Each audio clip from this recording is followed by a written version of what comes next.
Morocco की visa ratio currently अगस्त 2025 में बहुत अच्छी है। उसकी वजह यह है गुज़िश्ता कुछ माह से लोग मोरक्को का वीज़ा अप्लाई नहीं कर रहे थे, रिजेक्शन बहुत ज़्यादा आ रही थी। जो कश्ती का हादसा हुआ, बहुत सारे पाकिस्तानी उसमें मारे गए और भी कंट्री से बिलोंग करते थे लोग जो वहाँ पर मारे गए, और उस वजह से मोरक्को का वीज़ा रिजेक्ट हो रहा था। लेकिन गुज़िश्ता कुछ दिनों से मोरक्को की वीज़ा रेशो बहुत अच्छी रही है, क्योंकि अब उस तरह से एम्बेसी में रश नहीं है और इसका वीज़ा आप फ्रेश पासपोर्ट पर भी हासिल कर सकते हैं। सेकेंडली, अगर आप मोरक्को का वीज़ा अभी अपने पासपोर्ट पर अप्लाई करते हैं तो इसका वीज़ा आपको अगर देना होगा एम्बेसी ने, तब ही आप इसकी फीस जमा करवाएंगे 12,000 रुपये, अदरवाइज आप इसकी फीस भी जमा नहीं करवाएंगे। और दूसरा आपका इसका बेनिफिट ये होगा जब आप इसका वीज़ा अप्लाई करते हैं कि अगर एम्बेसी ने आपको वीज़ा देना हो तब ही आपका पासपोर्ट होल्ड किया जाएगा 4 से 5 दिन के लिए, और अगर उन्होंने वीज़ा ना देना हो तो आपका पासपोर्ट होल्ड नहीं किया जाएगा,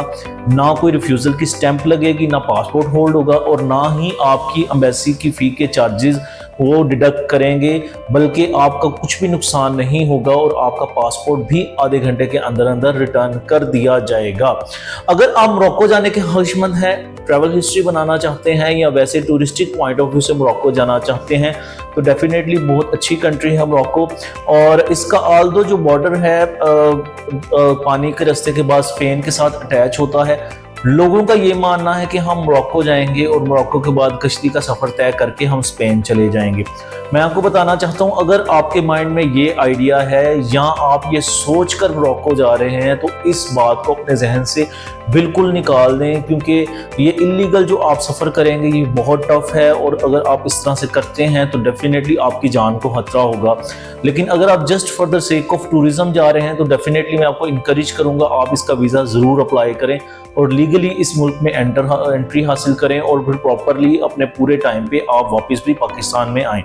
इससे आपके पासपोर्ट की वर्थ जो है वो डेफिनेटली बढ़ेगी। और अगर आप मोरक्को का वीज़ा अप्लाई करना चाहते हैं, इसके लिए जो रिक्वायरमेंट है, आपकी 6 महीने पुरानी बैंक स्टेटमेंट चाहिए, और 2 चीज़ें आपने अपने माइंड में रखनी है, ये लाजमी आपने करनी है। इसके लिए जो पिक्चर है ये ब्लू बैकग्राउंड पे चाहिए होती है, वाइट बैकग्राउंड पे नहीं चाहिए होती। सेकेंडली, बाज़ औक़ात लोग अपनी जो FRC है वो 4 या 5 महीने पहले उन्होंने निकलवाई होती है, वही FRC और साथ ले जाते हैं और जमा करवा देते हैं, करवाने की कोशिश करते हैं, लेकिन उनको एंटरटेन नहीं किया जाता। आपकी FRC लेटेस्ट होनी चाहिए। आप जब केस अपना जमा करवाते हैं तो तकरीबन 1 माह के अंदर अंदर आपने FRC निकलवाई हो,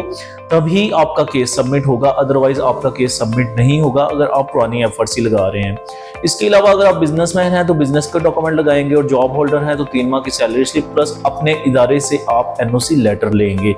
आपको किसी भी अपॉइंटमेंट की ज़रूरत नहीं, वॉक इन सबमिशन करवा सकते हैं। आप जब डायरेक्ट जाके एम्बेसी में अपना केस जमा करवाएंगे, और कोशिश करें जब आप मोरक्को का केस जमा करवाते हैं तो अर्ली सुबह 9 बजे से पहले ही आप वहां पर चले जाएं, ताकि आपको बआसानी वहां तक रसाई मिल जाए और आपको ज़्यादा वेट भी ना करना पड़े। इसके लिए किसी किस्म की अपॉइंटमेंट की ज़रूरत नहीं है, और मंडे से जुमेरात तक आप इसका केस जमा करवा सकते हैं। फ्राइडे को आप इसका केस सबमिट नहीं करवा सकते, फ्राइडे को कलेक्शन का डे होता है, फ्राइडे को सबमिशन आप नहीं करवा सकते। जिन लोगों का वीज़ा लगा हो, उन्होंने पासपोर्ट वापस लेना हो, तो उन लोगों के लिए जुमे का टाइम जो है वो उन्होंने मेंशन किया है, आप जुमे को अपने केसेस वहाँ से हासिल कर सकते हैं। मोरक्को का एक और बात आपको मैं बता दूं, जब आपने ट्रैवल करना है तो आपने हमें एग्जैक्ट ट्रैवल डेट अपनी बतानी है, क्योंकि जब हम मोरक्को का वीज़ा अप्लाई करते हैं, ये वीज़ा इस तरह से नहीं होता कि 3 माह की वैलिडिटी है और 3 माह में आप कभी भी जा सकते हैं, बल्कि आपने एग्जैक्ट टाइम हमें बताना है कि आप फ़लाँ मंथ में फ़लाँ डेट को जाना चाहते हैं, कि जो आप प्लान देंगे